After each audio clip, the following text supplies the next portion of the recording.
Voici quelques petits rappels sur les nombres entiers.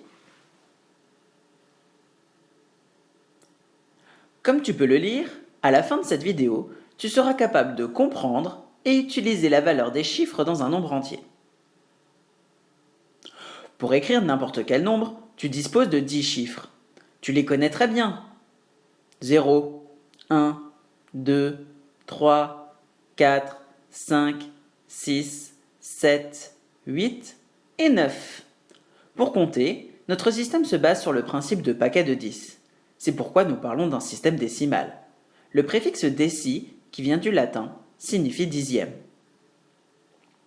La place de chaque chiffre dans un nombre est importante, car c'est elle qui indique sa valeur de la droite vers la gauche, unité, dizaine, centaine. Notre système de numération est donc aussi de position. Pour t'aider à retrouver la valeur des chiffres composant un nombre, tu peux construire un tableau de numération. Mais à ton niveau, savoir l'utiliser mentalement, c'est encore mieux. Voici un exemple pour mieux comprendre. En plaçant le nombre 1985 dans le tableau, tu peux facilement lire que ce nombre se décompose en 1 millier, 9 centaines, 8 dizaines et 5 unités. Mais ce n'est qu'une façon parmi d'autres de le décomposer. Et si maintenant c'était à ton tour d'essayer? Réponds aux questions suivantes le plus vite possible dans le temps imparti.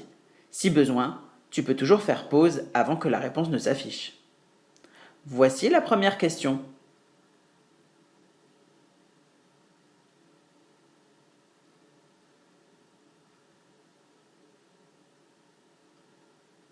Place à la réponse.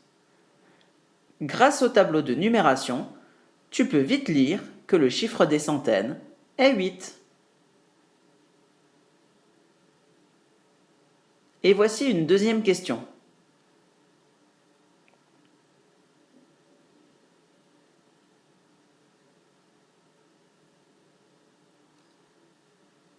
Place à la réponse. Ici, il fallait bien lire la question.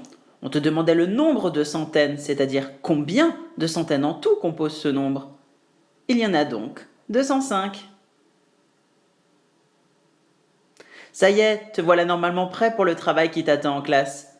Mais n'hésite pas à revoir cette vidéo autant de fois que tu en auras besoin.